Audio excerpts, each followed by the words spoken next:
Hey everyone, Jody here at the Pizza Barn. I'm here bright and early on a Friday morning, February 5th.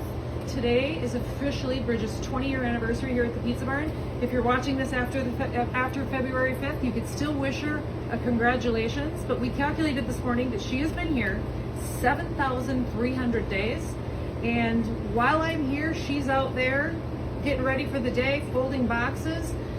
It's freezing outside, but I'm standing right here in front of these three 500-degree ovens, just enjoying how toasty warm it is. And our staff already this morning, Corey, has got bread fired up. We've got 2 big batches of pizza sauce going back here. This simmers for about 4 hours. We make this several times a week. So we are getting ready for the weekend. And before the weekend, I wanted to introduce to you our new pizza of the month. It's February, and I'm introducing this in Jody time. What is Jody time, you ask? Late. It's February 5th. Before we get into the new pizza of the month, I just want to talk a little bit about last month's pizza of the month, which was the STP, the Street Taco Pizza. Huge hit, huge success. We're going to carry that over through Super Bowl Sunday. So if you're having a gathering on Sunday for the big Super Bowl party, or if you just like that pizza, whether you're watching the Super Bowl or not, you have a couple more days. We still have inventory for that. The one change we did make is that we have used romaine on the street taco pizza, and we ran out of romaine, so we're just using regular iceberg lettuce. So on all the toppings, just know that there's iceberg lettuce instead of romaine. New pizza of the month. I had nothing to do with this one. I kind of gave the reins to one of our newest employees. His name is Parker. Parker comes to us by way of Chicago. He is a recent graduate of the Paragon Culinary Academy in Colorado Springs, and he fell into my lap probably, I don't know, 5-6 months ago. But he had an idea for this pizza of the month, and it's based on some things he learned living in Chicago and the Italian roast beef sandwich. Now, when I think of an Italian roast beef sandwich, I think of like Tony Soprano sitting at a table with his arms up, with his hands wrapped around a big roast beef sandwich and it dripping all over the place with big pieces of roast beef and what's called giardiniera. And I'll get into what giardiniera is in 1 second. But here's where we started. Right here. Never, ever, ever in my life have we cooked off roasts here in a pizza oven. But Parker took the challenge and he cooked off several roasts in our pizza ovens to prepare for this pizza of the month. Now in my world, a roast fits in a crock pot. But in the commercial kitchen world, this is how you get your roast. This is an entire chuck roast, an entire chuck roast. And Parker has spent the last several days preparing the roast for this pizza of the month. It starts off like this, and then once it's roasted, he thinly slices it and he adds it to the pizza of the month. But let me start at the very, very beginning. So come on down here with me. Of course, we have our own homemade pizza crust.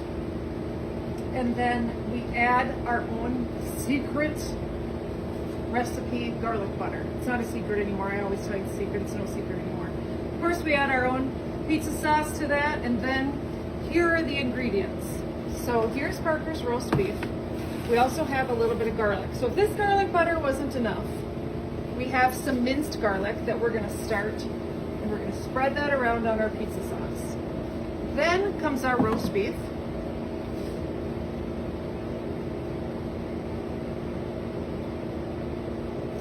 And from there, we add what's called giardiniera. Now, I hadn't heard of giardiniera. I'd heard of giardiniera, but we've never attempted to make it here. Giardiniera is simply a vegetable relish. It's Italian. So it's a stretch for us Scandinavians here to grasp onto what real Italian is. But we have in this giardiniera celery, several different kind of peppers, onions, cauliflower, carrots, and it's all marinated in a salt water base. And we add garlic to that. So if this wasn't enough garlic, that wasn't enough garlic, now you have this for garlic. So we, from there, add the giardiniera. If you're a vegetable lover, this is wonderful. And I am a vegetable lover, so I love this mixture. If you're not a vegetable lover, you can have us fold the giardiniera. That's absolutely fine. From there, we add some red onion. Then we top it with our own mozzarella shredded cheese. We shred this all right here. The key to a great pizza is freshly shredded cheese. So we don't get it pre-shredded, we get it in the big blocks and we shred it ourselves. Lastly, we add pizza topper and bacon. Thank you to my camera person for reminding me of the bacon. So, bacon. Everything's just a little bit better with bacon. Clearly, I'm not a vegetarian. And lastly, pizza topper. Now, when Parker first started this recipe, we did not have the garlic butter and we did not have the pizza topper. Once we added those two things, perfection. So here's what we got after it goes through our oven. That is the finished product. What it's called this month is Parker's Italian Beef Pizza. It's our take on the Italian beef sandwich. Shout out to Parker for this great creation. Teaser for next month, we do the same pizza of the month every March. If you know what it is, if you remember what it is, put it in the comments below.